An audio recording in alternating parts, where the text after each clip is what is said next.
Once, an engine attached to a train was afraid of a few drops of rain.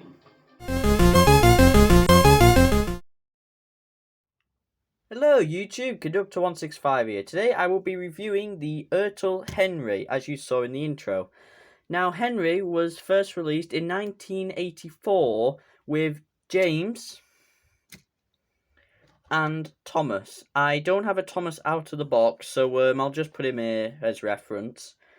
Now, the first Henry, not this one, was actually made with a white running board as shown on screen now, and was sold in a free pack with a James with a white running board and a sticker face, and Thomas with a white running board.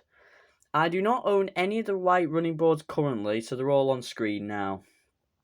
Then in 1985 was the one on screen now, not by image, was this Henry here, but with a red running board rather than a white one. This one has had a bit of a history and a bit of damage. As you can see, no coupling or buffers. But this is the original one. This is a legit one too. Then in 1987 came the moulded face. I'll just show these two. Now both of these are in amazing condition. As you can see, there's a colour difference.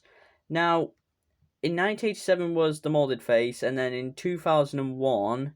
roughly was the other one, but in a different colour. I'll put on screen now which date. I can't remember which one's which.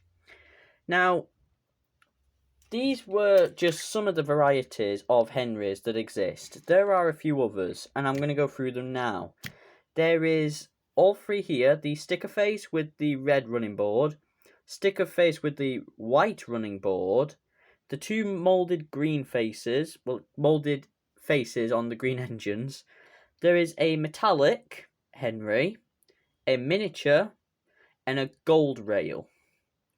Now, one thing that's weird, unlike Edward and Thomas, is that there is no keychain for Henry, even though a miniature was made. I find that quite interesting, because I did search the internet and that doesn't exist. I find that quite interesting. But anyway, I don't think there's any more history to Henry. He was one of the 3 engines made, I know that, which is why his first production was a bit different to Edward.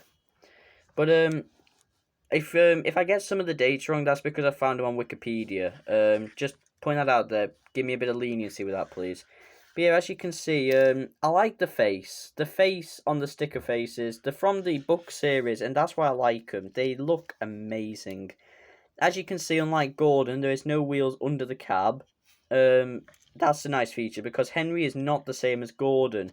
Whereas when the Reverend was having his books illustrated, 2 different illustrators would illustrate Henry wrong, relating him really closely to Gordon. A little bit of Reverend Audrey history for you there. But yeah, the only difference from one Henry to the other is the sticker face. They both kept the exact same mould. One thing that is interesting though is that as you can see with the boiler here, it's square. Now, as some of the Thomas fans know, Henry had an issue when he was designed. He had a small firebox, meaning he couldn't produce enough steam because of the size it was. So after trying Welsh coal, he had an accident and they remade it to this square one. I don't believe there is an Ertl model that has the original boiler look to it. All of them have this square firebox. And if you're going to ask me about the third Henry, you can see it there too. But yeah, as for my opinion, Henry is a very big engine. He's full die cast on the body, plastic running board and ash pan too. All under here is plastic, all above's die cast. And it's printed detail. They're not stickers, so that's a nice feature. And yeah, Henry's just standard Henry. There's not much else to him. One thing I like about the gold rail though is that the connecting rods do work on them. With Henry or all other Ertl models, they just had this. They did not do anything. But yeah, I like his detail, I like his moulding. There's not much else to say, and I'm not going to keep boring you about it. But yeah, hopefully you've learnt a little bit more about Henry and his history. And thanks for watching. I'll see you next time.